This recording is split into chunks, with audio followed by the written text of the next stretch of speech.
일본인 1억 2천만 명이 동시에 충격받은 사건이 발생했습니다. 고베 명문고 교사가 한국 수학여행 중에 찍은 단 3분 영상 때문입니다. 평범한 일상 영상이었는데 일본인들은 차라리 조작이길 바랐습니다. 이 영상 삭제해. 일본인들이 절망할 거야. 무시했던 한국이 우릴 추월했어. 후진국으로 여겼던 한국의 진짜 모습에 일본 전체가 발칵 뒤집혔고 급기야 일본 정부까지 해명에 나섰습니다. 대체 그 영상에 뭐가 있었던 걸까요? 지금부터 일본 사회를 뒤흔든 그 충격적인 진실을 공개합니다. 저는 이시카와 사유리입니다. 나고야에서 25년째 윤리 교사로 일하고 있죠. 2025년 4월 15일 아침도 평범하게 시작됐어요. 커피를 마시며 수업 준비를 하고 있었는데 갑자기 전화벨이 울렸습니다. 사유리 선생님, 지금 당장 트위터 보세요. 동료 교사인 다나카 선생의 다급한 목소리였어요. 무슨 일이에요? 선생님이 올린 영상 때문에 난리예요. 지금 일본 트렌드 1위예요. 순간 머릿속이 하얘졌습니다. 제가 올린 영상이요? 아, 맞다. 일주일 전 한국에서 돌아온 직후 올렸던 영상이 생각났어요. 떨리는 손으로 트위터를 열었습니다. 정말이었어요.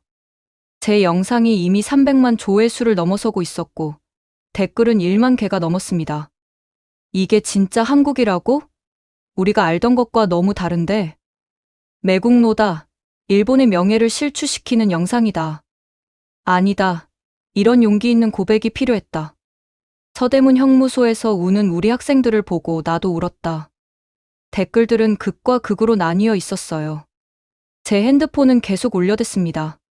학교, 교육청, 심지어 모르는 번호들까지. 여보세요? 이시카와 선생님이시죠? 저는 아사히 신문 기자입니다. 영상에 대해 인터뷰를. 전화를 끊었습니다. 이게 어떻게 된 일일까요? 저는 그저 제가 본 것을 있는 그대로 보여주고 싶었을 뿐인데. 갑자기 일주일 전 수학여행이 떠올랐어요. 모든 게 시작된 그 순간이요. 2025년 3월, 교직원 회의실에서. 올해 수학여행은 한국 서울로 갑니다. 교장 선생님의 발표에 저는 속으로 한숨을 쉬었죠. 한국이라니. 왜 하필 한국일까요? 사유리 선생님, 2학년 담임으로서 인솔 책임을 맡아주세요. 네, 알겠습니다. 대답은 했지만 마음은 무거웠어요. 45년 인생에서 한국에 대해 들어온 것들은 대부분 부정적인 것들이었거든요. 무질서하고 감정적이고 남편은 아내를 때리고 반일 감정이 심한 나라. 집에 돌아와 남편에게 말했어요. 여보, 이번에 한국으로 수학여행 가게 됐어. 한국? 괜찮겠어? 요즘도 반일 시위 많이 한다던데. 그러니까 말이야. 학생들한테 뭔가 일이 생기면 어쩌지? 대학생인 아들도 걱정했어요. 엄마, 한국 가서 조심해. 일본인이라고 하면 안 좋게 볼 수도 있잖아. 이런 걱정들을 안고 출발 준비를 했죠. 학생들에게 나눠줄 주의사항도 만들었어요. 한국에서 주의할 점 10가지 같은 거요. 지금 생각하면 정말 부끄러운 일이지만 그런데 누가 알았겠어요? 그 6일간의 여행이 제 인생을 완전히 바꿔놓을 줄은. 다시 현재로 돌아왔습니다. 학교에 도착하니 교문 앞에 취재진들이 몰려 있었어요. 이시카와 선생님, 한 말씀만 해주세요. 영상을 올린 이유가 뭔가요? 정말로 한국이 그렇게 달랐나요? 저는 고개를 숙이고 빠르게 교무실로 들어갔습니다. 교무실 문을 열자 모든 선생님들의 시선이 저에게 쏠렸어요. 어떤 분들은 걱정스러운 눈빛으로, 어떤 분들은 비난하는 듯한 표정으로 저를 바라봤죠. 사유리 선생님, 교장실로 오세요. 교감 선생님의 목소리가 차갑게 들렸습니다. 교장실로 가는 복도가 그렇게 길게 느껴진 적은 없었어요. 25년 교직 생활 중 처음으로 두려움을 느꼈습니다. 하지만 후회는 없었어요. 제가 본 것은 진실이었고 그 진실을 알리는 것이 교사로서의 의무라고 생각했으니까요. 교장실 문을 두드렸습니다. 들어오세요. 문을 열고 들어가니 교장 선생님과 교육청 관계자들이 심각한 표정으로 앉아 있었습니다. 그리고 책상 위에는 제 핸드폰 화면이 켜진 채로 놓여 있었어요. 바로 그 영상이 재생되고 있었죠. 한국 학생들이 새벽에 거리를 청소하는 모습부터 시작되는 그 3분의 영상이 2025년 4월 8일 나고야 국제공항은 수학여행을 떠나는 학생들로 북적거렸어요. 우리 학교 2학년 학생 120명이 설레는 표정으로 모여 있었죠. 선생님, 한국 아이돌 만날 수 있을까요? 명동에서 쇼핑 많이 할 거예요. 한국 음식 정말 맵다던데 괜찮을까요? 학생들의 들뜬 목소리가 여기저기서 들렸어요.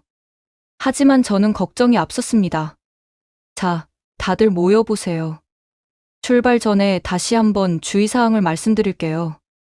학생들이 주위로 모였어요. 저는 준비한 유인물을 나눠주며 말했습니다.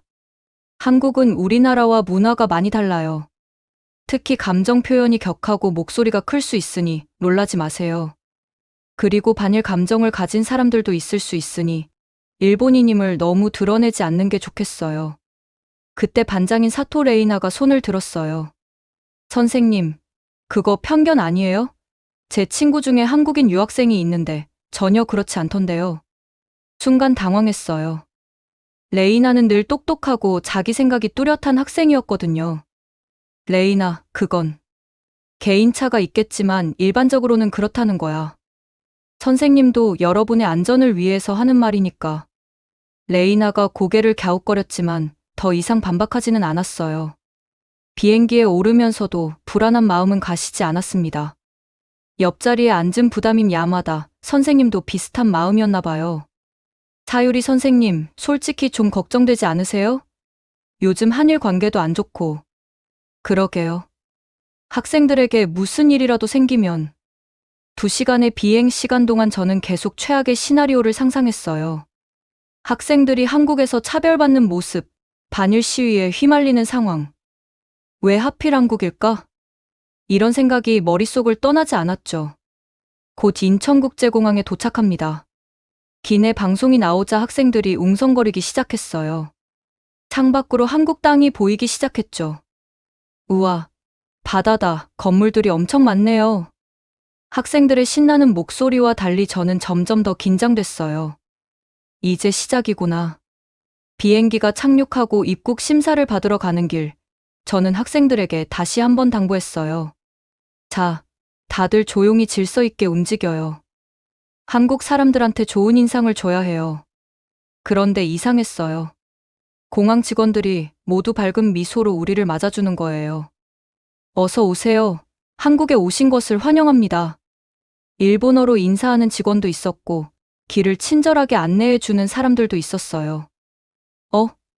이건 예상과 다른데? 하지만 저는 애써 그 생각을 떨쳐냈어요. 공항이니까 친절한 거겠지. 밖에 나가면 다를 거야. 입국 심사를 마치고 짐을 찾아 공항 밖으로 나왔어요. 우리를 기다리고 있던 한국인 가이드가 환한 미소로 다가왔습니다. 안녕하세요. 저는 이번 여행 동안 여러분과 함께할 가이드 강태용입니다. 한국에 오신 것을 진심으로 환영합니다. 유창한 일본어의 학생들이 감탄했어요. 와, 일본어 정말 잘하시네요. 반갑습니다. 강태용 씨는 30대 초반으로 보였는데 밝고 친근한 인상이었어요. 하지만 저는 여전히 경계를 늦추지 않았죠. 버스에 올라타자 강태용 씨가 마이크를 잡았어요. 여러분, 한국 처음 오신 분들 많으시죠? 걱정하지 마세요. 한국 사람들은 일본에서 온 학생들을 정말 반갑게 맞아줄 거예요. 특히 젊은 세대들은 K-팝이나 일본 애니메이션으로 서로 문화를 공유하고 있어서 금방 친해질 수 있을 거예요. 레이나가 제 옆에 와서 속삭였어요. 선생님, 봐요. 제가 말했잖아요. 편견이라고요. 저는 대답하지 않고 창밖을 바라봤어요. 인천에서 서울로 가는 고속도로 풍경이 펼쳐졌죠. 일단 두고 보자. 아직 시작일 뿐이야. 하지만 마음 한구석에서는 이미 뭔가가 흔들리기 시작했어요. 제가 알고 있던 한국과 눈앞에 펼쳐지는 한국이 너무 달랐거든요. 그때는 몰랐어요. 이게 제 인생을 완전히 바꿔놓을 여행의 시작이었다는 걸.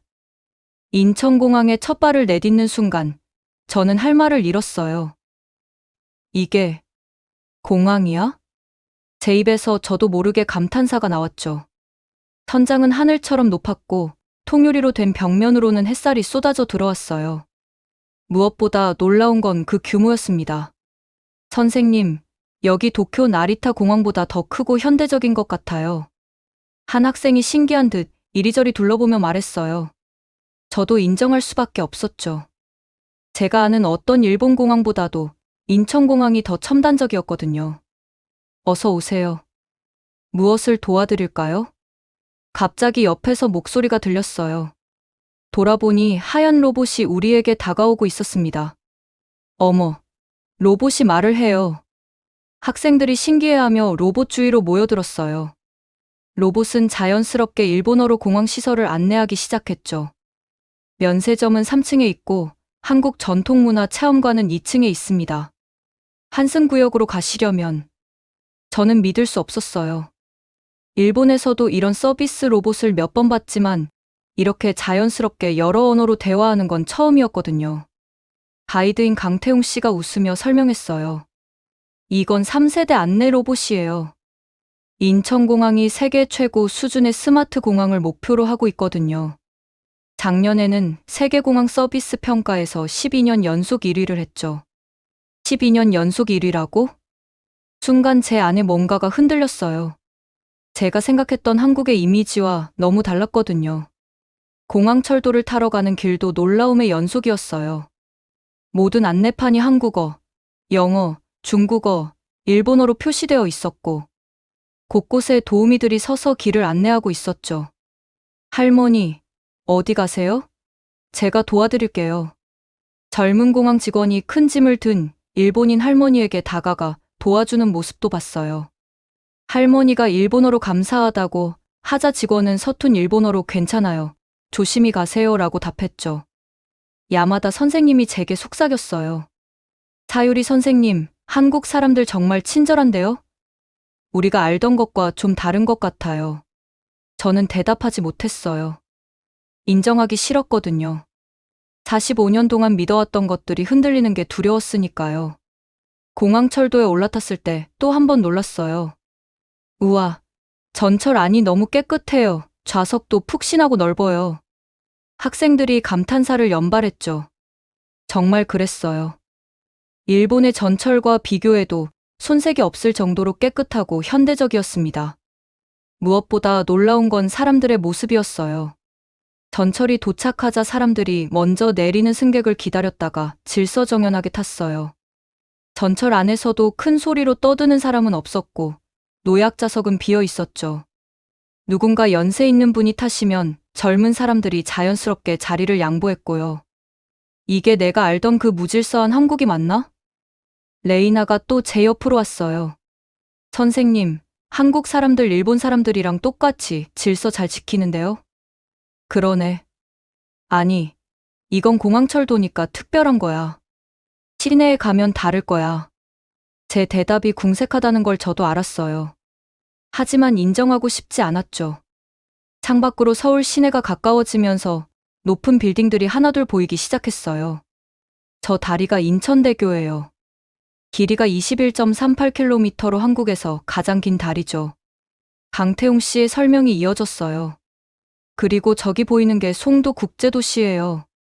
계획도시로 만들어진 곳인데 스마트 시티의 모범 사례로 세계적으로 주목받고 있어요.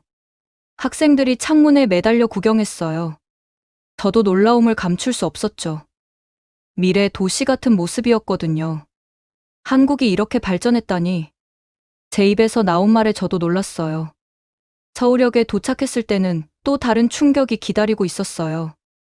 역사가 마치 거대한 쇼핑몰 같았거든요. 깨끗하고 현대적인 시설, 다양한 상점들, 그리고 디지털 안내판. 선생님, 여기가 정말 한국이 맞아요? 도쿄역이랑 비슷한데요? 한 학생의 말에 저는 아무 대답도 할 수 없었어요. 호텔로 가는 버스 안에서 저는 계속 창밖을 바라봤어요. 깨끗한 거리, 정돈된 건물들, 질서정연한 교통. 내가 뭘 알고 있었던 거지? 처음으로 이런 의문이 들었어요. 어쩌면 제가 한국에 대해 아무것도 모르고 있었던 건 아닐까요? 그날 밤, 호텔 방에서 저는 오랜만에 일기를 썼어요. 오늘 인천공항에 도착했다. 모든 게 예상과 달랐다. 한국은 내가 생각했던 그런 나라가 아니었다. 아직 첫날이지만 뭔가 크게 잘못 알고 있었던 것 같다. 펜을 내려놓고 창밖을 바라봤어요. 서울의 야경이 반짝이고 있었죠. 내일은 또 어떤 모습을 보게 될까요? 새벽 4시 반, 저는 눈이 떠졌어요. 일본과 시차가 없는데도 잠이 오지 않았죠. 아마 낯선 환경 때문이었을 거예요. 차라리 산책이나 하자. 조용히 옷을 갈아입고 호텔을 나섰어요. 종로의 새벽 공기는 차갑고 맑았습니다. 거리는 고요했어요. 가끔 이른 출근을 하는 사람들이 빠른 걸음으로 지나갈 뿐이었죠. 저는 천천히 호텔 주변을 걷기 시작했습니다. 그때였어요. 자, 오늘도 우리 동네 깨끗하게 만들어보자. 젊은 목소리가 정적을 깨뜨렸어요. 돌아보니 교복을 입은 학생들 10명 정도가 모여 있었습니다. 새벽 5시가 채 안 된 시간인데 말이죠. 뭐 하는 거지? 호기심에 조금 더 가까이 다가갔어요. 학생들은 빗자루와 쓰레기 봉투를 나눠 들고 있었습니다. 저쪽 골목은 내가 맡을게. 그럼 난 버스 정류장 쪽 할게. 학생들이 흩어져 거리 청소를 시작했어요. 담배꽁초를 줍고 낙엽을 쓸고 쓰레기를 치우는 모습이 너무나 자연스러웠죠. 저는 충격을 받았어요. 새벽에 학생들이 자발적으로 거리 청소를? 일본에서는 상상도 못할 일이었거든요. 학교에서 시키는 청소도 하기 싫어하는 요즘 학생들인데 무의식적으로 핸드폰을 꺼내 영상을 찍기 시작했어요. 한 여학생이 무거운 쓰레기 봉투를 들고 가다가 비틀거렸어요. 그러자 옆에 있던 남학생이 달려가 도와줬죠. 괜찮아? 내가 들게. 고마워.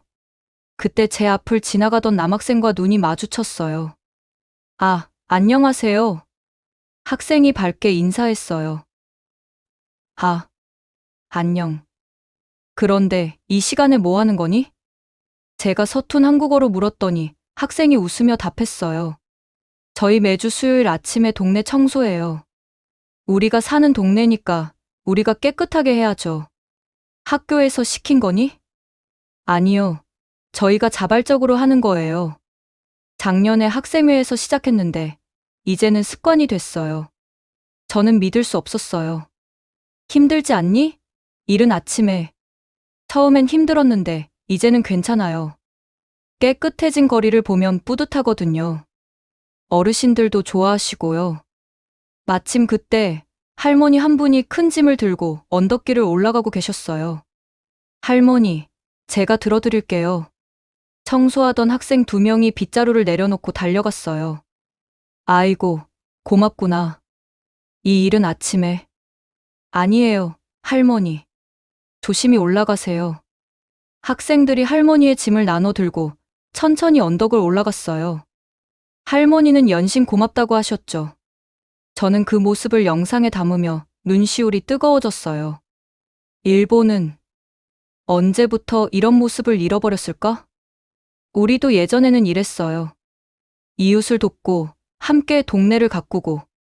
하지만 개인주의가 강해지면서 이런 모습들이 사라져버렸죠. 혹시 외국인이세요? 청소를 끝낸 한 여학생이 제게 다가와 물었어요. 네, 일본에서 왔어요. 와, 정말요? 일본 좋아해요. 애니메이션이랑 음식이랑. 학생의 순수한 미소에 저는 더욱 부끄러워졌어요. 제가 가졌던 편견이 얼마나 어리석었는지. 근데 왜 이렇게 일찍 나오셨어요? 잠이 안 와서. 너희들 대단하구나. 이렇게 아침 일찍 동네를 위해 봉사하다니. 학생이 쑥스럽게 웃었어요. 봉사라고 하기엔 그냥 당연한 일이에요. 우리 동네잖아요. 우리가 안 하면 누가 하겠어요? 우리가 안 하면 누가 하겠어요? 이 말이 가슴에 꽂혔어요. 일본 학생들에게 이런 질문을 한다면 뭐라고 답할까요? 아마 구청 직원들이 하겠지, 내가. 왜? 이런 대답이 돌아올 거예요. 아저씨도 일본 가서 동네 청소해보세요. 기분 좋아져요. 학생들이 밝게 인사하고 흩어졌어요. 저는 그 자리에 한참 서 있었습니다. 3분 남짓한 영상을 찍었지만 그 안에 담긴 의미는 너무나 컸어요. 호텔로 돌아오는 길에 카페에 들렀어요. 이른 시간인데도 문을 연 곳이 있었죠. 어서 오세요. 젊은 직원이 밝게 인사했어요. 주문을 하고 자리에 앉아 방금 찍은 영상을 다시 봤습니다. 학생들의 웃는 얼굴, 할머니를 돕는 모습, 우리 동네니까요 라는 당연한 듯한 대답. 이게 진짜 한국이구나. 커피를 마시며 창밖을 봤어요. 해가 떠오르면서 거리가 밝아지기 시작했죠. 청소를 마친 학생들이 335 학교로 향하는 모습이 보였습니다. 일본은 분명 경제적으로 발전한 나라예요. 기술도 앞서 있고 시스템도 잘 갖춰져 있죠.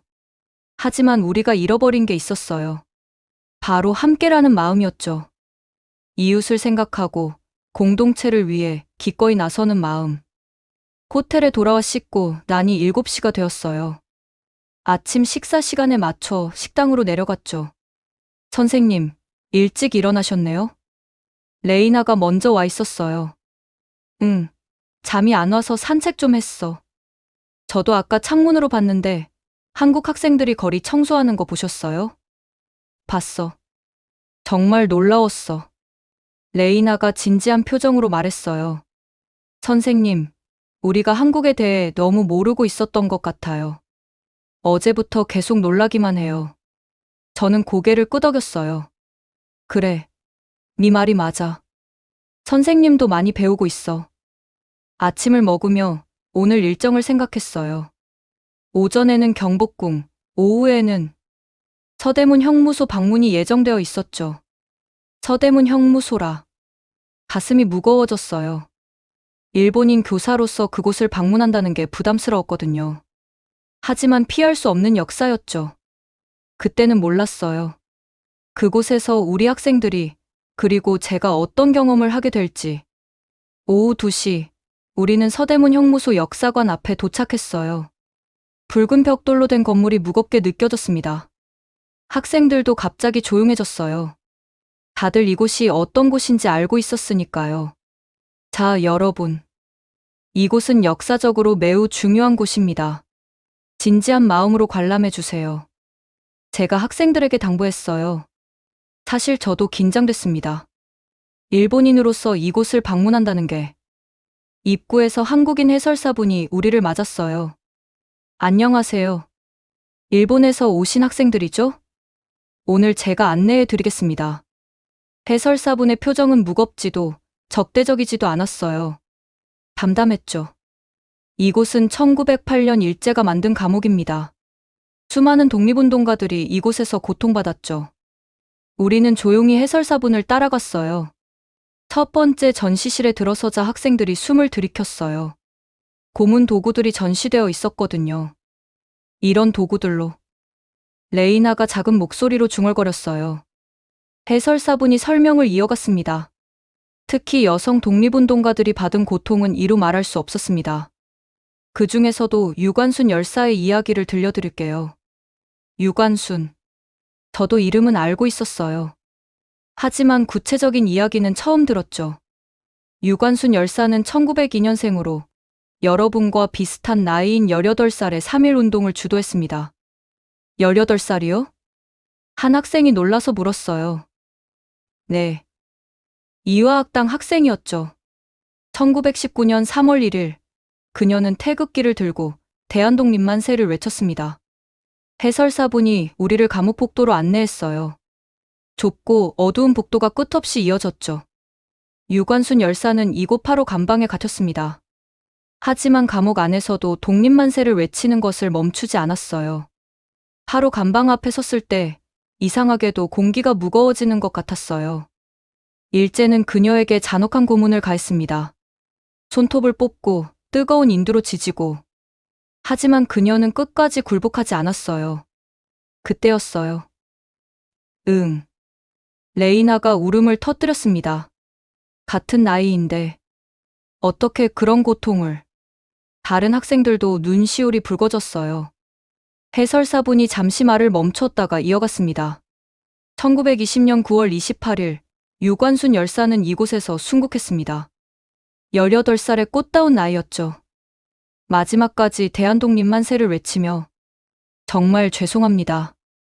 갑자기 한 남학생이 무릎을 꿇었어요. 다나카였습니다. 우리 조상들이. 정말 죄송합니다. 그 모습을 본 다른 학생들도 하나둘 고개를 숙이기 시작했어요. 용서해 주세요. 몰랐어요. 이렇게까지 잔혹했는지. 저도 가슴이 먹먹해졌어요. 교과서에서는 일본이 한국을 근대화시켰다고 배웠는데 그 이면에 이런 아픔이 있었다니.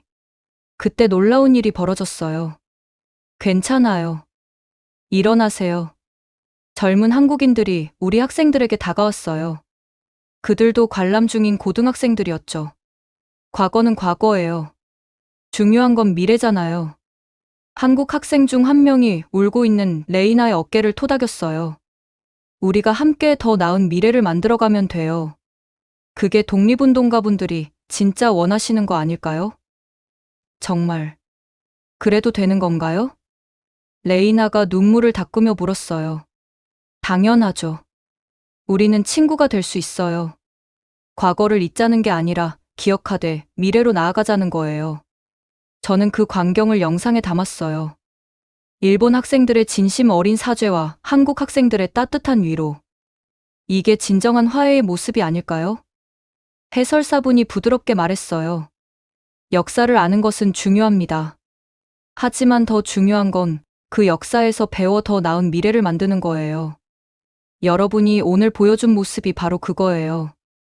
형무소를 나오면서 학생들은 많이 달라져 있었어요.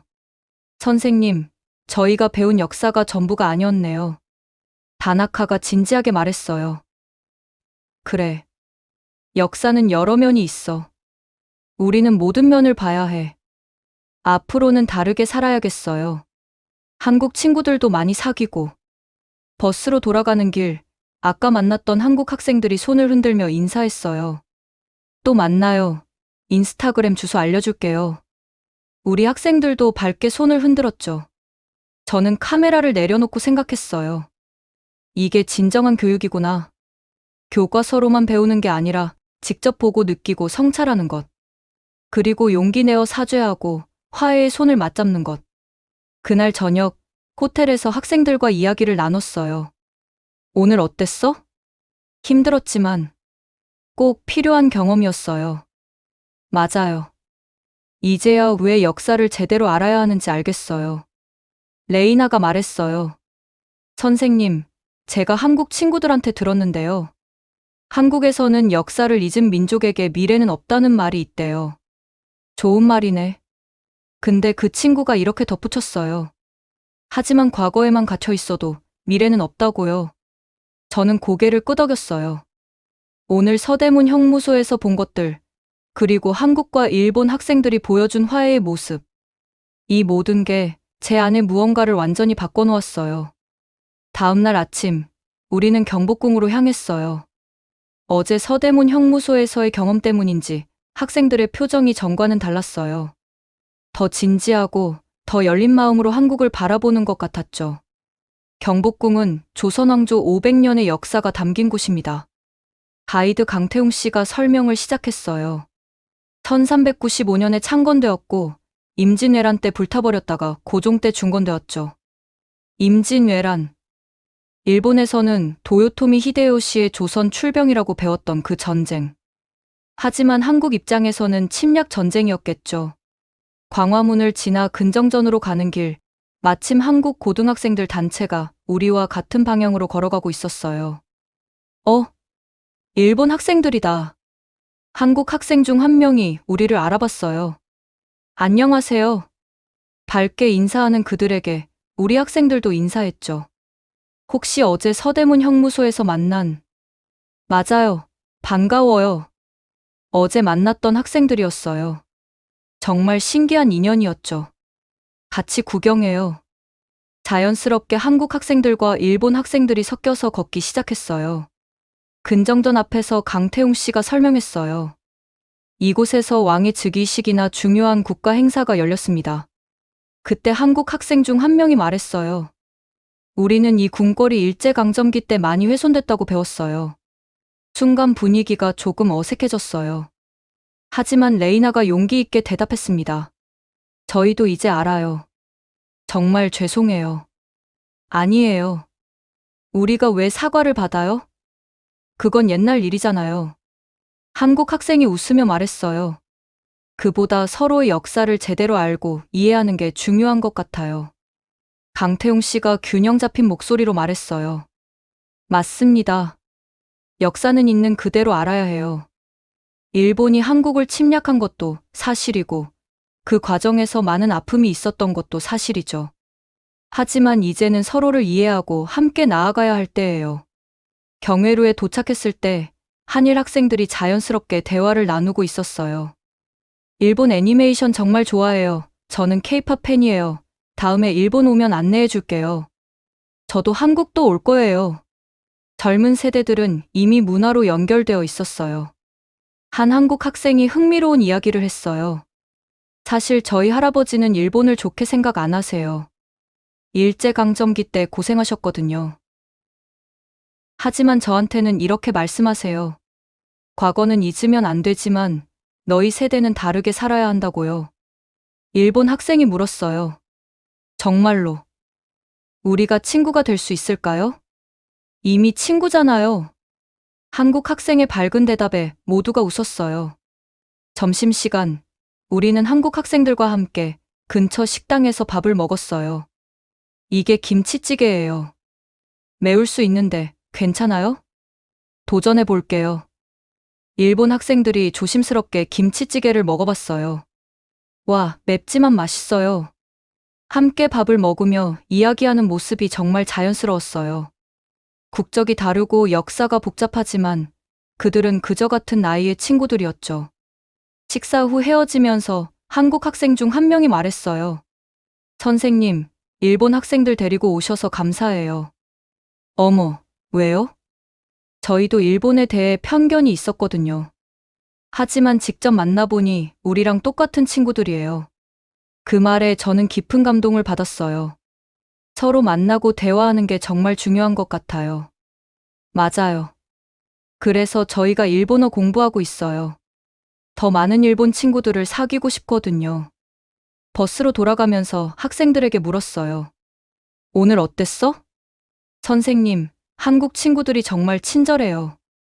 역사는 복잡하지만 우리가 만들어갈 미래는 다를 수 있을 것 같아요. 다나카가 진지하게 말했어요. 저 일본 가서 한국어 배울 거예요. 그리고 한국 역사도 제대로 공부하고 싶어요. 다른 학생들도 고개를 끄덕였어요. 저는 창밖을 바라봤어요. 서울의 오후 햇살이 따뜻했죠. 이게 진짜 교육이구나. 서로 다른 역사를 가진 젊은이들이 만나 대화하고, 이해하고, 친구가 되는 것. 과거는 바꿀 수 없지만 미래는 우리가 만들어갈 수 있어요. 오늘 경복궁에서 본 한일 학생들의 모습이 바로 그 증거였죠. 호텔로 돌아와 일기를 썼어요. 오늘 경복궁에서 희망을 봤다. 역사의 상처를 딛고 함께 나아가려는 젊은 세대들. 그들이 만들어갈 미래가 기대된다. 나도 교사로서 그 다리가 되고 싶다. 내일은 명동에 갈 예정이에요. 학생들이 가장 기대하는 일정이죠. 하지만 그곳에서 예상치 못한 일이 벌어질 줄은 꿈에도 몰랐습니다. 명동의 오후는 활기가 넘쳤어요. 화장품 가게, 옷가게, 길거리 음식. 학생들은 신이 나서 이리저리 구경했죠. 선생님, 3시간 후에 이곳에서 다시 모이는 거 맞죠? 레이나가 확인했어요. 그래. 5시 정각에 여기서 만나. 절대 혼자 다니지 말고 3명 이상 그룹으로 다녀. 네. 학생들이 흩어졌어요. 저는 야마다 선생님과 근처 카페에서 학생들을 기다리기로 했죠. 2시간쯤 지났을까요? 평화로운 오후였어요. 그때 제 핸드폰이 울렸습니다. 선생님, 레이나가 없어졌어요. 같은 그룹이었던 유카의 다급한 목소리였어요. 뭐라고? 어떻게 된 거야? 화장품 가게에서 구경하다가 잠깐 한눈판 사이에 30분째 못 찾고 있어요. 심장이 쿵 내려앉았어요. 지금 어디야? 바로 갈게. 저는 뛰어나갔어요.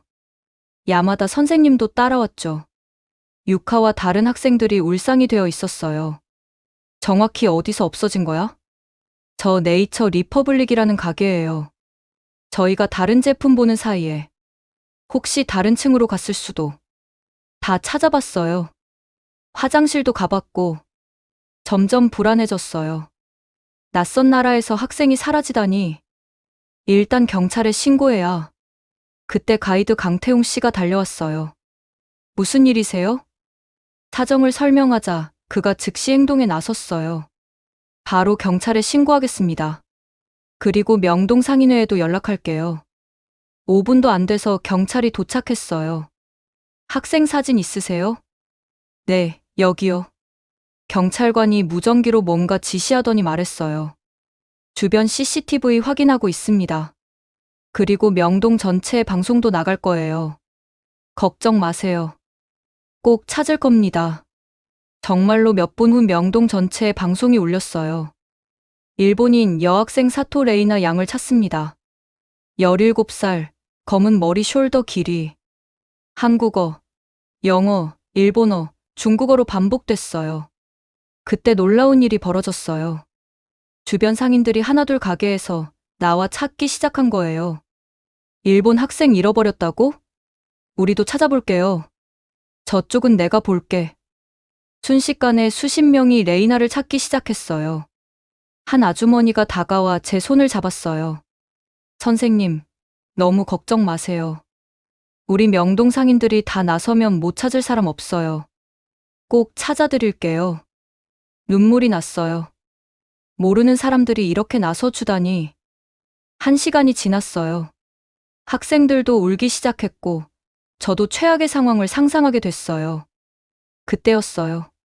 찾았습니다. 경찰관의 목소리에 모두가 돌아봤어요. 멀리서 레이나가 걸어오고 있었어요. 그녀 옆에는 20대로 보이는 한국 여성 2명이 있었죠. 레이나. 저는 달려가 레이나를 안았어요. 선생님. 죄송해요. 레이나가 울먹였어요. 무슨 일이 있었던 거니? 옆에 있던 한국 여성이 설명했어요. 저희가 지하철역에서 이 학생을 발견했어요. 길을 잃고 울고 있더라고요. 알고 보니 레이나는 화장실을 찾다가 건물 밖으로 나갔고 다시 들어오려다 길을 잃은 거였어요.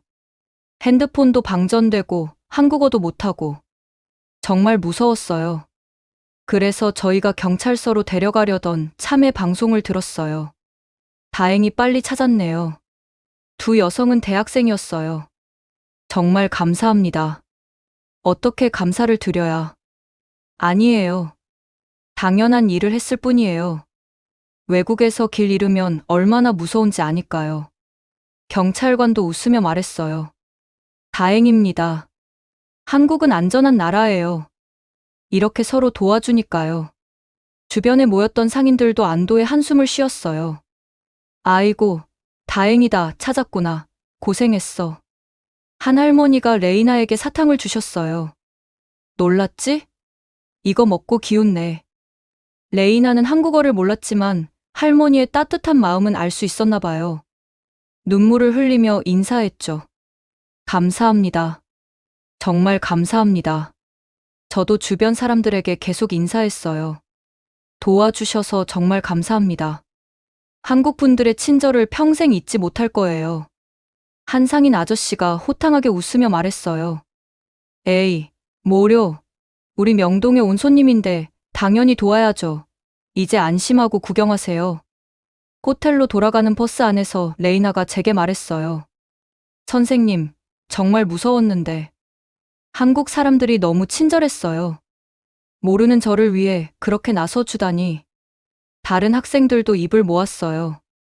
경찰도 바로 와주고 상인들도 다 나와서 찾아주고. 일본에서도 이렇게 할까요? 솔직히. 잘 모르겠어요. 저도 생각해봤어요. 일본에서 외국인 관광객이 길을 잃었다면 물론 도와주는 사람들이 있겠지만 이렇게 온 동네가 나서서 찾아주는 일은 잘 상상이 안 됐어요. 이게 한국의 정문화라는 것 같아요. 강태웅 씨가 설명했어요. 한국 사람들은 어려움에 처한 사람을 보면 그냥 지나치지 못해요. 특히 외국에서 온 손님이라면 더욱 그렇죠. 그날 밤 저는 다시 카메라를 꺼냈어요. 오늘 있었던 일을 영상으로 남기고 싶었거든요. 레이나를 찾기 위해 나섰던 상인들, 경찰의 신속한 대응, 레이나를 도와준 대학생들. 일본이 잃어버린 게 이런 거였구나. 이웃을 내 일처럼 여기는 마음. 우리도 예전엔 그랬어요. 하지만 언제부턴가 남의 일에 관여하지 않는 게 예의라고 생각하게 됐죠. 그 영상의 마지막 부분에 제 목소리로 나레이션을 넣었어요. 오늘 저는 한국에서 잃어버린 학생을 찾았습니다. 하지만 정작 찾은 건 학생이 아니라 우리가 잃어버린 무언가였습니다. 다음날 아침 예상치 못한 제안을 받았어요. 선생님, 오늘 저녁은 한국 가정에서 홈스테이를 해보는 게 어떨까요? 강태웅 씨의 말에 놀랐어요. 갑자기요? 실은 어제 레이나 양을 찾아주신 분들 중에 몇 분이 제안하셨어요. 일본 학생들에게 진짜 한국을 보여주고 싶다고요. 홈스테이라. 솔직히 망설여졌어요. 학생들을 모르는 가정에 맡긴다는 게 정말 괜찮을까요? 네, 제가 잘 아는 분들이에요. 다들 자녀가 있는 가정이고 일본 문화에도 관심이 많은 분들이죠. 학생들의 의견을 물어보니 대부분 긍정적이었어요. 한국 가정이 어떤지 궁금해요. 진짜 한국 가정식도 먹어보고 싶어요. 그날 저녁 학생들을 4에서 5명씩 나눠서 각 가정으로 보냈어요. 저도 레이나를 포함한 4명의 학생들과 함께 한 가정으로 향했죠. 어서 오세요. 기다리고 있었어요. 문을 열자 40대 부부가 환한 미소로 맞아주었어요. 저는 박성진이고 이쪽은 아내 김수연입니다. 편하게 생각하세요. 집은 아담했지만 정갈했어요. 집 놓고 씻고 오세요. 저녁 준비할게요. 우리를 위해 특별히 일본 학생들이 먹을 수 있는 음식들을 준비했다고 했어요. 매운 거 못 드실까 봐 순한 것들로 준비했어요. 식탁에는 불고기, 잡채, 김치전 등이 차려졌어요. 그리고 흰 쌀밥도. 우와, 맛있겠다. 학생들이 감탄했어요. 식사하면서 대화가 시작됐어요. 저희 딸도 고등학생이에요. 일본 애니메이션 좋아해서 일본어 공부하고 있죠. 정말요? 저희도 케이팝 좋아해요. 자연스럽게 한일 문화 이야기가 오갔어요. 그때 김수연 씨가 갑자기 부엌으로 가더니 뭔가를 가져왔어요. 이거 좀 구경해 보세요. 김치 냉장고였어요. 학생들이 신기해했죠. 이게 김치 냉장고예요? 김치만을 위한 냉장고? 네, 한국 집에는 거의 다 있어요. 김치 종류별로 온도를 다르게 보관하죠. 그때 레이나가 물었어요. 김치를 그렇게 중요하게 생각하세요? 김수연 씨가 웃으며 답했어요. 김치는 단순한 음식이 아니에요. 어머니의 손맛이고, 가족의 건강이고, 우리의 정체성이죠. 그 말에 저는 깊은 인상을 받았어요. 식사 후 거실에 모여 앉았어요. 박성진 씨가 앨범을 가져왔죠. 이게 저희 가족 사진이에요. 사진을 보며 가족 이야기를 들려주었어요. 부모님, 형제, 명절에 모이는 대가족의 모습. 한국은 아직도 대가족이 모여요? 한 학생이 물었어요. 네, 명절 때는 거의 다 모이죠. 힘들기도 하지만 그래도 가족이니까요. 레이나가 조용히 말했어요. 부럽네요. 일본은 가족이 모이는 일이 점점 줄어들고 있어요. 그래요? 왜죠? 다들 바쁘고 개인 생활을 중시하다 보니 김수연 씨가 따뜻하게 말했어요. 가족은 귀찮기도 하지만 결국 내 편이에요. 힘들 때 기댈 곳이죠. 잠들기 전 김수연 씨가 이불을 깔아주며 물었어요. 춥지 않아요? 더 필요한 거 있으면 말해요. 괜찮아요. 정말 감사해요. 뭐려? 우리 집에 온 손님인데 당연하죠. 방에 누워 천장을 바라봤어요. 이게 한국의 정인가? 모르는 외국인 학생들을 집에 재우고 밥을 해주고 가족처럼 대해주는 것. 일본에서는 상상하기 힘든 일이에요. 프라이버시를 중시하고 남에게 폐를 끼치지 않는 것을 미덕으로 여기는 문화에서는 아침에 일어나니 김수연 씨가 아침을 차리고 있었어요. 잘 잤어요? 된장찌개 끓였는데 드실 수 있겠어요? 네, 맛있는 냄새가 나요. 아침을 먹으며 박성진 씨가 말했어요. 어제 생각해봤는데 한국과 일본이 더 가까워져야 해요. 과거는 과거고, 이제는 함께 나아가야죠. 맞아요. 젊은 세대들은 이미 친구가 되고 있잖아요. 헤어질 시간이 되자 학생들이 아쉬워했어요. 정말 감사했어요. 호텔보다 여기가 더 좋았어요. 또 놀러 와요. 우리 딸도 소개해 줄게요. 일본 친구 사귀고 싶어 하거든요. 박성진 씨가 제게 말했어요. 선생님, 이 아이들이 자라서 한일 관계를 더 좋게 만들어줄 거예요. 우리가 할 일은 다리를 놓아주는 거죠. 차에 오르기 전 레이나가 뒤돌아보며 말했어요. 선생님, 한국 사람들은 정말 따뜻해요. 우리 일본이 잃어버린 게 이런 거 아닐까요? 저는 대답 대신 고개를 끄덕였어요. 그날 다른 가정에 머물렀던 학생들도 비슷한 경험을 했다고 했어요. 김치 담그는 법도 가르쳐 주셨어요. 가족 게임도 함께 했어요. 한국 전통 차도 마셔봤어요. 모두가 한국 가정의 따뜻함에 감동받은 모습이었죠. 버스 안에서 저는 생각했어요. 우리가 발전하면서 잃어버린 것들. 한국은 아직 간직하고 있구나. 그리고 그날 밤, 저는 중요한 결정을 내렸습니다. 귀국 전날 밤, 호텔방에서 저는 노트북을 켰어요. 일주일 동안 찍은 영상들이 가득했죠. 새벽에 거리 청소하는 학생들, 할머니를 돕는 모습, 서대문 형무소에서 울던 우리 학생들, 레이나를 찾기 위해 나선 명동 상인들. 이걸 어떻게 정리하지? 고민 끝에 3분으로 편집하기로 했어요. 가장 인상 깊었던 세 장면으로. 첫 번째는 새벽거리 청소 장면. 우리 동네니까요. 우리가 안 하면 누가 하겠어요? 한국 학생의 이 말이 계속 귓가에 맴돌았어요. 두 번째는 무거운 짐을 든 할머니를 돕는 학생들. 일본은 개인주의가 되어 이런 모습이 사라졌는데 제 나레이션을 넣었어요. 세 번째는 서대문 형무소. 일본 학생들이 무릎 꿇고 사죄하는 모습, 그리고 한국 학생들이 그들을 일으켜 세우며 위로하는 장면. 과거는 과거예요. 우리는 미래를 함께 만들어가요. 편집을 마치고 한참을 고민했어요. 이걸 정말 올려도 될까? 일본에서 어떤 반응이 나올지 뻔했어요. 특히 서대문 형무소 장면은. 하지만 교사로서, 아니 한 사람으로서 진실을 알려야 한다고 생각했어요. 제목을 뭐로 할까 고민하다가 이렇게 적었어요. 일본이 잃어버린 것과 마주해야 할 역사. 그리고 설명란에 짧게 썼죠. 한국에서 본 것들입니다. 우리가 무엇을 잃어버렸는지, 무엇을 마주해야 하는지 생각해보면 좋겠습니다. 업로드 버튼을 누르기 전 잠시 망설였어요. 내일이면 일본으로 돌아간다. 이 영상이 어떤 파장을 일으킬지. 그때 레이나가 문을 두드렸어요. 선생님, 안 주무세요? 아, 레이나. 들어와. 레이나가 들어와 제 노트북 화면을 봤어요. 이거, 선생님이 찍으신 영상이죠? 응. 올리실 거예요? 고민 중이야. 레이나가 진지한 표정으로 말했어요. 올려주세요. 더 많은 일본 사람들이 봐야 해요. 하지만 논란이 될 거야. 특히 서대문 형무소 부부는. 그래도 진실이잖아요. 선생님이 늘 말씀하셨잖아요. 진실을 아는 게 중요하다고. 레이나의 말이 맞았어요. 그리고 선생님, 우리가 한국에서 배운 게 뭔지 아세요? 뭐? 용기예요. 과거를 인정하는 용기, 사과하는 용기, 그리고 화해하는 용기. 저는 레이나를 보며 미소 지었어요. 일주일 사이에 정말 많이 성장했구나.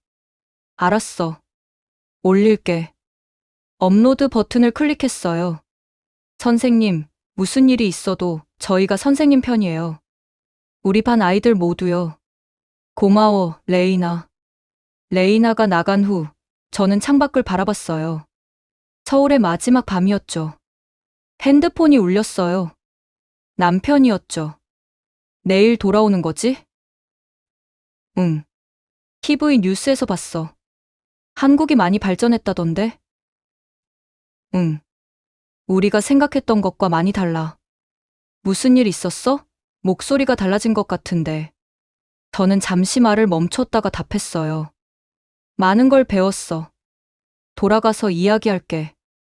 전화를 끊고 다시 노트북을 봤어요. 업로드가 완료됐다는 메시지가 떴죠. 이제 시작이구나. 뭐가 시작인지는 저도 정확히 몰랐어요. 하지만 뭔가 중요한 일이 시작되는 것 같았죠. 마지막으로 일기를 썼어요. 내일이면 일본으로 돌아간다. 하지만 일주일 전에 나와는 다른 사람이 되어 돌아가는 것 같다. 한국에서 본 것들, 느낀 것들이 나를 변화시켰다. 아마 논란이 될 거다. 비난도 받을 거다. 하지만 후회는 없다. 진실을 마주하는 것, 그것이 진정한 용기 아닐까. 학생들도 많이 변했다. 그들이 만들어갈 미래가 기대된다. 과거의 상처를 딛고 함께 나아가는 한일 관계. 그것이 가능하다는 걸 이번 여행에서 봤다. 내일 일본에 돌아가면 무엇부터 시작해야 할까? 일단 수업부터 바꿔야겠다. 학생들에게 진짜 한국을 알려주고 싶다. 펜을 내려놓고 침대에 누웠어요. 내일이면 이 모든 게 끝나고 일상으로 돌아갈 거예요. 아니, 어쩌면 진짜 시작일지도 모르죠. 인천공항에서 나고야로 향하는 비행기에 올랐어요. 학생들의 표정이 일주일 전과는 완전히 달랐죠. 처음 올 때의 불안과 편견 대신 아쉬움과 그리움이 가득했어요. 선생님, 또 오고 싶어요. 한국 친구들이랑 연락하기로 했어요. 한국어 배울 거예요. 비행기가 이륙하자 저는 핸드폰을 확인했어요. 벌써 조회수가 10만을 넘어서고 있었어요. 댓글도 수백 개가 달렸죠. 이게 진짜라면 충격이다. 날조다. 한국이 이럴 리 없다. 서대문 형무소 장면에서 울었다. 우리 아이들도 이런 경험을 하게 하고 싶다. 찬반이 극명하게 갈렸어요. 나고야 공항에 도착하자마자 이상한 분위기를 느꼈어요. 저기 기자들 아니에요? 레이나의 말대로 출구 쪽에 취재진들이 몰려 있었어요. 일단 학생들부터 안전하게 보내야. 다른 선생님들과 학생들을 먼저 버스에 태웠어요. 이시카와 선생님, 잠시만요. 결국 피할 수 없었죠. 영상에 대해 한 말씀. 정말 한국이 그렇게 달랐나요? 일부러 한국을 미화한 것 아닌가요? 질문이 쏟아졌어요. 저는 그저 제가 본 것을 있는 그대로 보여드렸을 뿐입니다. 그렇게 답하고 서둘러 자리를 떴어요. 집에 도착하니 남편이 걱정스러운 표정으로 기다리고 있었어요. 뉴스 봤어. 괜찮아? 응. 대체 무슨 영상을 올린 거야? 남편에게 영상을 보여줬어요. 3분간 조용히 시청하던 남편이 한숨을 쉬었죠. 이거 정말 논란이 되겠는데. 알아. 하지만 올려야 했어. 대학생인 아들도 걱정했어요. 엄마, 우익 단체들이 엄마를 공격하기 시작했어. 조심해야 해. 다음날 학교에 출근하니 분위기가 심상치 않았어요. 이시카와 선생님, 교장실로 오세요. 교장실에는 교장 선생님과 교육청 관계자들이 있었어요. 이시카와 선생님, 이 영상 때문에 학교에 항해 전화가 빗발치고 있습니다. 죄송합니다. 하지만 일단 상황이 진정될 때까지 수업에서 빠지는 게 어떨까요? 저는 고개를 들었어요. 아니요. 저는 제 학생들을 가르쳐야 합니다. 이번 여행에서 배운 것들을 나누고 싶어요. 교장 선생님이 난감한 표정을 지었어요. 하지만 학부모들의 항의가 그때 문을 두드리는 소리가 났어요. 실례합니다. 2학년 학생들입니다. 레이나를 비롯한 우리 반 학생들이 들어왔어요. 죄송하지만 학생들은 저희도 할 말이 있어요. 레이나가 앞으로 나섰어요. 이시카와 선생님은 저희에게 진실을 보여주셨어요. 편견 없이 세상을 보는 법을 가르쳐 주셨고요. 다른 학생들도 입을 열었어요. 한국에서 정말 많은 걸 배웠어요. 우리가 몰랐던 역사도 알게 됐고요. 선생님이 잘못한 게 없어요. 교장 선생님이 당황했어요. 학생들의 마음은 알겠지만 저희 부모님들도 선생님을 지지해요. 한 학생이 핸드폰을 보여줬어요. 학부모 단체 채팅방이었죠. 아이가 한국에서 돌아와서 정말 성숙해졌어요. 이시카와 선생님께 감사드려요. 진정한 교육이 무엇인지 보여주셨어요. 물론 반대 의견도 있었지만 지지하는 목소리가 더 많았어요. 교장 선생님이 한숨을 쉬며 말했어요. 알겠습니다. 하지만 조심하셔야 해요. 외부의 압력이 만만치 않을 겁니다. 교장실을 나오며 학생들에게 말했어요. 고마워. 정말 고마워. 선생님이 용기를 보여주셨잖아요. 이제 저희 차례예요. 그날 오후 뜻밖의 연락이 왔어요. NHK 교육방송입니다. 이시카와 선생님의 영상을 보고 연락드렸어요. 특집 토론 프로그램에 출연해 주실 수 있을까요? 고민했지만 수락했어요. 더 많은 사람들에게 진실을 알릴 기회라고 생각했죠. 집에 돌아오니 현관에 꽃다발이 놓여 있었어요. 용기 있는 선생님께 한국을 있는 그대로 봐주셔서 감사합니다. 제일 한국인 학부모 일동. 눈물이 났어요. 그날 밤 영상은 이미 300만 조회수를 넘어서고 있었어요. 일본 사회가 둘로 나뉘어 격렬한 논쟁을 벌이고 있었죠. 하지만 저는 후회하지 않았어요. 내일은 전국이 지켜보는 가운데 제 이야기를 할 거예요. 떨리지만 해야 할 일이었죠. 일주일 후 우리 학교 체육관은 발 디딜 틈이 없었어요. 학생, 학부모, 교사, 언론인, 그리고 지역 주민들까지 모두가 제 특별 공개 수업을 들으러 왔죠. 안녕하세요. 이시카와 사유리입니다. 마이크를 잡은 제 목소리가 조금 떨렸어요. 오늘은 교과서에 없는 이야기를 하려고 합니다. 제가 한국에서 보고 느낀 것들을요. 스크린에 첫 영상이 떴어요.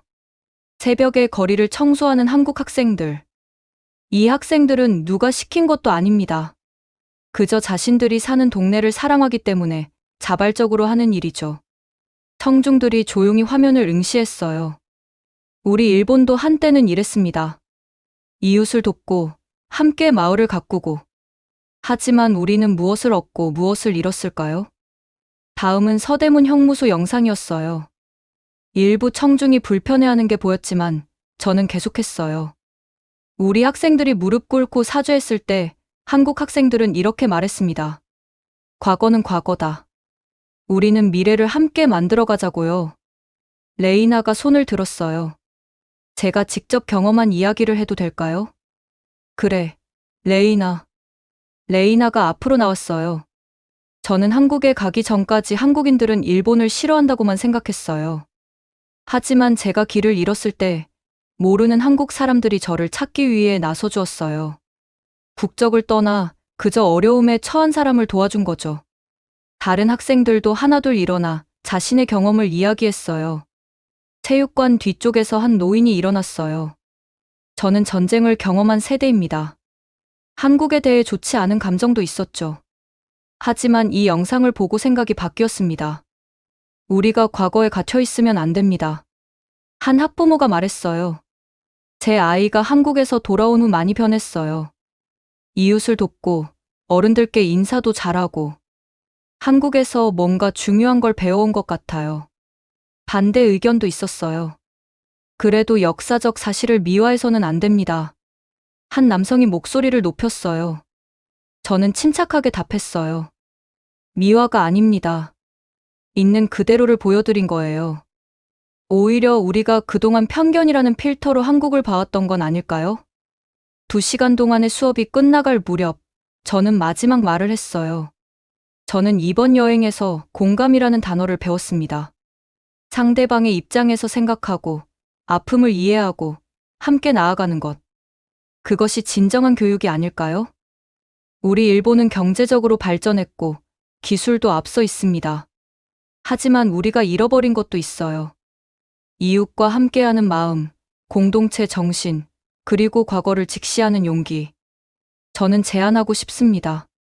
한일 청소년 교류 프로그램을 만들자고요. 서로를 이해하고 함께 미래를 만들어가는 프로그램을요. 박수가 터져 나왔어요.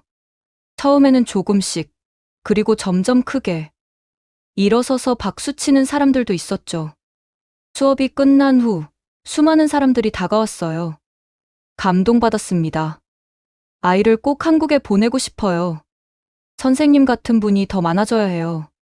물론 등을 돌린 사람들도 있었어요. 하지만 그보다 훨씬 많은 사람들이 변화를 원하고 있었죠. 한 달 후, 놀라운 소식이 들려왔어요. 우리 지역 교육청에서 한국교육청과 자매결연을 맺고 청소년 교류 프로그램을 시작한다는 거였어요. 이시카와 선생님의 영상과 수업이 큰 영향을 미쳤습니다. 교육장님이 직접 전화를 주셨어요. 그리고 더 놀라운 건 일본 전역에서 비슷한 움직임이 일어나고 있다는 거였어요. 2달 후, 저는 다시 한국을 방문했어요. 이번엔 한일 교사 교류 프로그램의 일환으로요. 서울에서 만난 한국 선생님이 말했어요. 이시카와 선생님의 영상 덕분에 한국에서도 일본을 다시 보게 됐어요. 서로를 이해하려는 노력이 시작됐죠. 그날 저녁, 작년에 만났던 한국 학생들과 우리 학생들이 화상통화로 만났어요. 선생님, 저희 이번 여름에 일본 가요. 우리도 겨울에 한국 갈 거예요. 밝게 웃으며 대화하는 학생들을 보며 생각했어요. 이 아이들이 만들어갈 미래는 우리 세대와는 다를 거야. 석 달 전, 편견 가득한 마음으로 떠났던 한국 여행. 그 여행이 제 인생을, 그리고 수많은 사람들의 생각을 바꿔놓았어요. 가끔 그 새벽에 한국 학생이 한 말이 생각나요. 우리 동네니까요. 우리가 안 하면 누가 하겠어요? 이제 저도 답할 수 있을 것 같아요. 맞아. 우리가 하지 않으면 누가 하겠어. 더 나은 미래를 만드는 일을. 지금까지 이시카와 사유리 선생님의 이야기 어떠셨나요? 한 교사의 작은 영상이 일본 사회 전체에 던진 파장. 그것은 단순한 여행기가 아니라 잃어버린 가치를 되찾고 직시하지 못했던 역사를 마주하는 용기의 기록이었습니다. 우리도 혹시 편견이라는 안경으로 세상을 보고 있지는 않을까요? 이 이야기가 마음에 드셨다면 구독과 좋아요 부탁드립니다. 그리고 특히 이 영상을 널리 공유해주세요. 서로를 이해하고 함께 나아가는 미래를 위해 더 많은 사람들이 이 이야기를 들을 수 있도록 공유 부탁드립니다. 지금까지 감동 편지함이었습니다. 감사합니다.